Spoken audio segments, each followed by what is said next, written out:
news of the day, Dak Prescott receiving the exclusive franchise tag. We are minutes away from that franchise tag deadline, which is 11:59. We bring back our Adam Schefter. Adam, as we're moments away here, what are you hearing?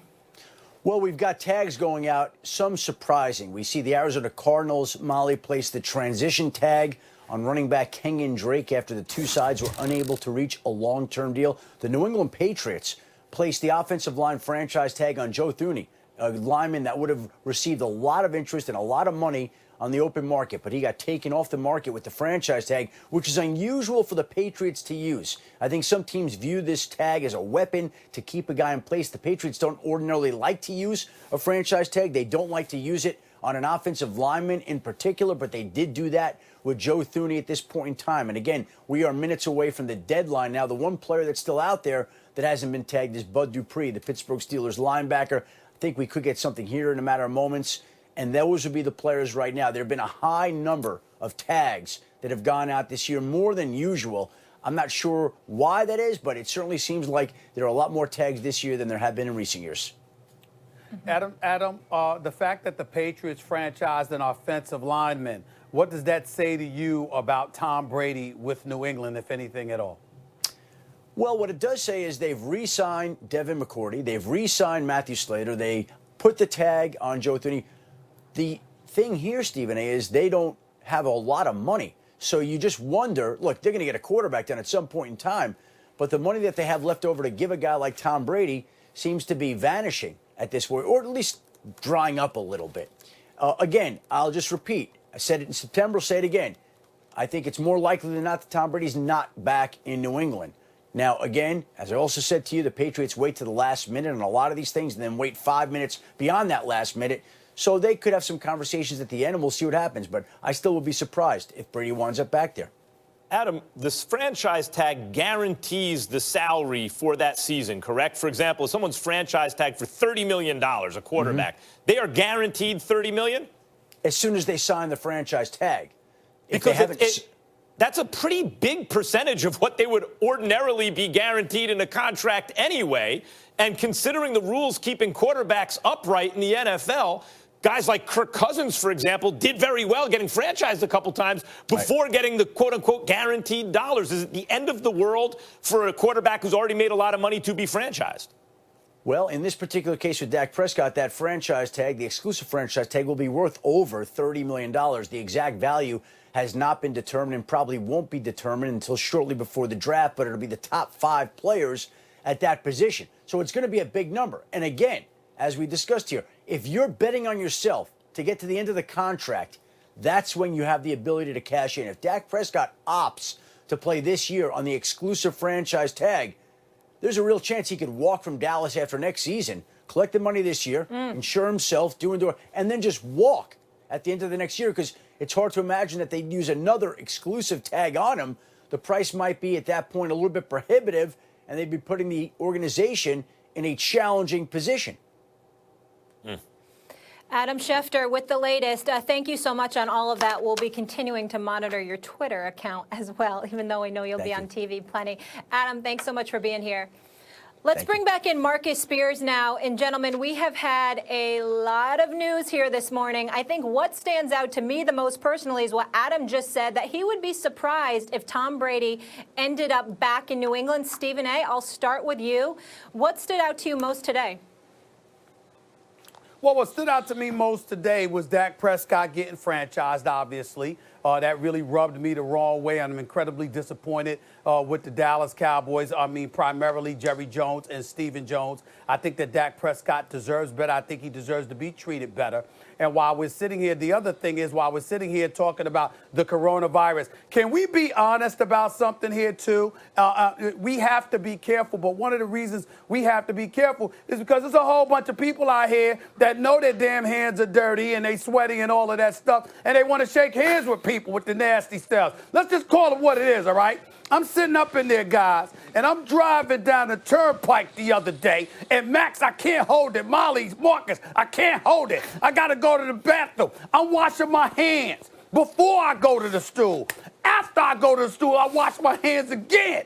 And Very a dude good. is sitting there about a few stalls down, walks right by me, walks right out the bathroom out washing his damn hands. There's some nasty people out there, right? And we need to say this on national I've been television. singing Wash Happy your damn Birthday hands. as I wash Practice the good hands. hygiene. Somebody got to say it. I'm saying it. Well, I agree with that. I think we all agree with that. By the way, I think the best advice as far as the virus is concerned is the expert who said the point is not that you're going to get it. The point is treat it as though you already have it and you don't want to spread it. And if everyone behaves that way, we'll be okay, hopefully, right? Because we got a late start. I agree, Let me say real quick, the thing that jumped out to me is the fact that the Titans didn't want Tom Brady and the Niners didn't want Tom Brady, and his market is not what people think. And let's keep in mind for a second, point differential, which really shows you how good the team is. Like, the Patriots won 12 games. They won 12 games. But their point differential in the AFC, I think maybe the Ravens had a better point differential. I don't know if anyone else did. Was like almost 200 points. They were fundamentally an excellent team. So not on offense. That's true. They didn't have an outside threat. They didn't have a tight end. I suspect Belichick could get that this year. But everyone is like, oh, the best place for Brady is here or there. The best place for Brady is probably New England, realistically, because they have the greatest coach and GM of all time. And every year they're in the mix. That's probably the best place for Brady. And his market's not what we thought it was. Marcus? The hate for Tom Brady, I don't even want to get into that. What stood out to me, Molly, obviously Dak, but I want to go back to Tennessee with Derrick Henry and how important he is to what they want to do offensively and how much of an effect that he had on Ryan Tannehill being able to play well. Remember, guys, Marcus Mariota was starting the season. This team wasn't having a lot of success. So obviously, Ryan Tannehill infused a lot of good things in what they want to do offensively. But there ain't no way in hell you gonna tell me that Derrick Henry wasn't as important to the success of the Tennessee Titans as Ryan Tannehill when we saw the turnaround and what they were able to do in the playoffs. They need to pay Derrick Henry. He's a big part of the Tennessee Titans' success moving forward, just as well as Dak Prescott.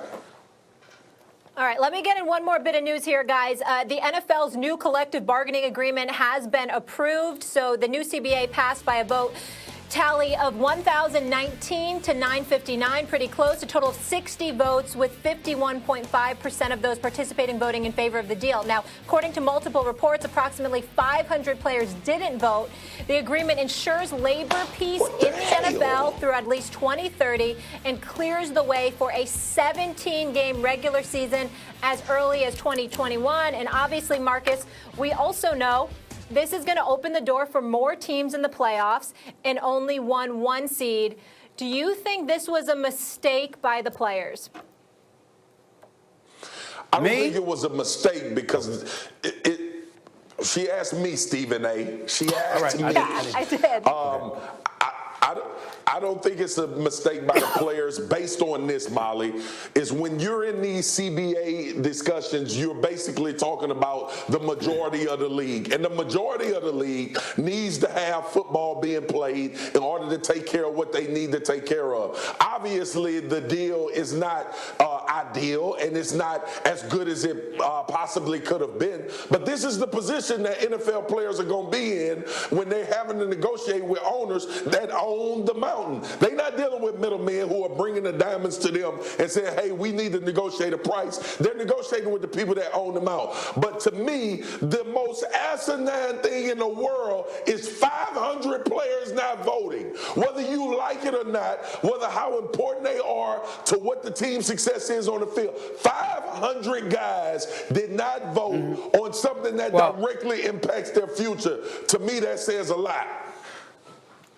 Well, it does. It does. And I'll tell you this right now. It's embarrassing, too, particularly, and I'm going to say this, particularly for minority players. I feel this way not just about politics, but anything. If you have a vote, you exercise your right to vote. And when you don't do that, there's a dereliction of duty. You should be ashamed of yourself. Having said all of that, I'm going to also say this. In light of the times that we're living in, I can't blame the players for being a bit fearful of the fact that a worse deal will come down the road if they hadn't signed this, because we don't know what kind of economic impact the entire world of sports is going to have placed upon them in light of this virus. And so because of that, that obviously facilitated them making the deal that I think that honestly should have been better. They should have gotten at least 50% of football-related income, especially since 10% was confiscated from them in the